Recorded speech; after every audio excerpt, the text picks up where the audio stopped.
Operation सिंदूर पर सवाल उठाने वाले राहुल गांधी को अमित शाह ने करारा जवाब दिया है। तेलंगाना के एक प्रोग्राम को संबोधित करते हुए गृह मंत्री ने कहा कि पाकिस्तानियों का हुलिया देख लो, सबूत अपने आप मिल जाएगा। सेना के जाबाज जवानों ने पाकिस्तान में घुसकर आतंकी अड्डों को तबाह कर दिया और इससे ज्यादा क्या सबूत चाहिए। कांग्रेसी सोचते थे कुछ नहीं होगा, कुछ नहीं होगा, कुछ नहीं होगा, और एक दिन रात को हमारे सेना के बहादुर जवानों ने आतंकी संस्थाओं के हेडक्वार्टर को उड़ाकर सैकड़ों आतंकवादियों को धराशायी कर दिया। और आज भी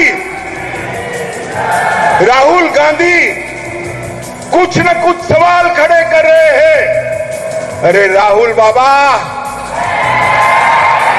क्या साबिती मांग रहे हो? ये पाकिस्तान वालों के हुलिया देखो तो मालूम पड़ जाएगा।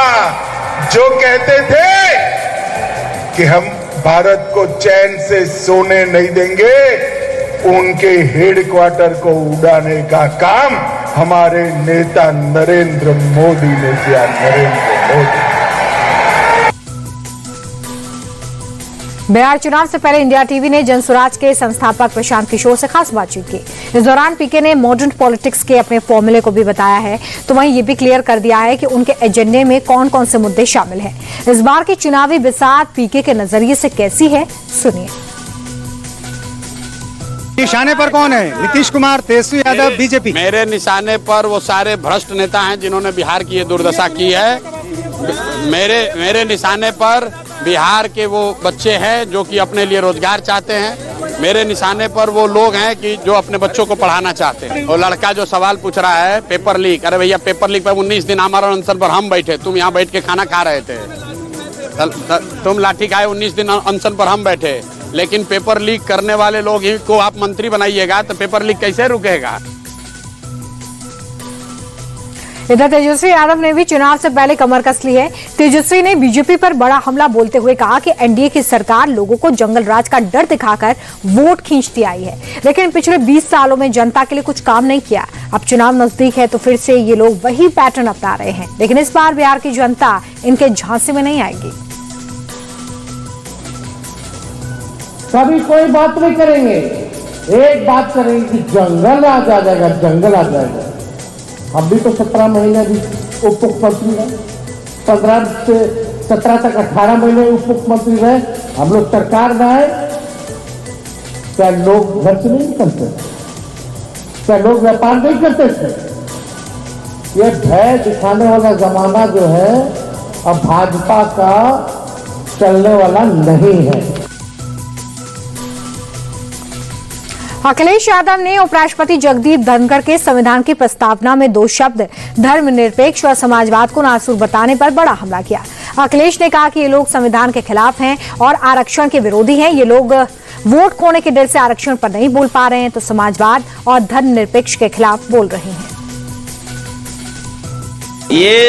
ये तमाम लोग जो आरक्षण के खिलाफ हैं, वो सीधा वोट के डर की वजह से आरक्षण के खिलाफ नहीं बोल पा रहे हैं। सामाजिक न्याय के राज की स्थापना के खिलाफ हैं। लोग सामाजिक न्याय के खिलाफ हैं, बाबा साहब भीमराव अम्बेडकर जी के संविधान के खिलाफ हैं। इसलिए जब सीधा नहीं बोल पा रहे हैं तो सेकुलरिज्म और सोशलिज्म के खिलाफ बोल रहे हैं। अब बात केजरीवाल की, जिन्होंने झुग्गियां तोड़े जाने के मुद्दे पर प्रधानमंत्री पर जोरदार अटैक किया है। केजरीवाल ने दिल्ली में जंतर मंतर पर रैली की। इस दौरान केजरीवाल ने पीएम मोदी पर झूठे वादे करने का आरोप लगाया। केजरीवाल कह रहे हैं कि मोदी ने चुनाव के दौरान जहां झुग्गियां वहां मकान देने का वादा किया था, लेकिन मोदी के कहने का मतलब जहां झुग्गी वहां मैदान का था। आप याद करो, मोदी जी आए थे, आपको गारंटी देके गए थे कि नहीं देके गए थे? मोदी जी ने कहा था जहां झुग्गी वहां मैदान। कहा था कि नहीं कहा था मोदी जी ने? मोदी जी ने कहा था जहां झुग्गी वहां मकान, उनका मतलब था जहां झुग्गी वहां मैदान। वो ये कहना चाहते थे मेरे को वोट दे दो, मैं सारी झुग्गियां तोड़ दूंगा और मैदान बना दूंगा। दोस्तों, हमारे देश के प्रधानमंत्री ने झूठ बोला। हमारे देश के प्रधानमंत्री झूठे हैं। वो कहते हैं मोदी की गारंटी झूठी है, मोदी की गारंटी फर्जी है, मोदी की गारंटी नकली है। आगे कभी जिंदगी में मोदी की गारंटी पे भरोसा मत करना इनके।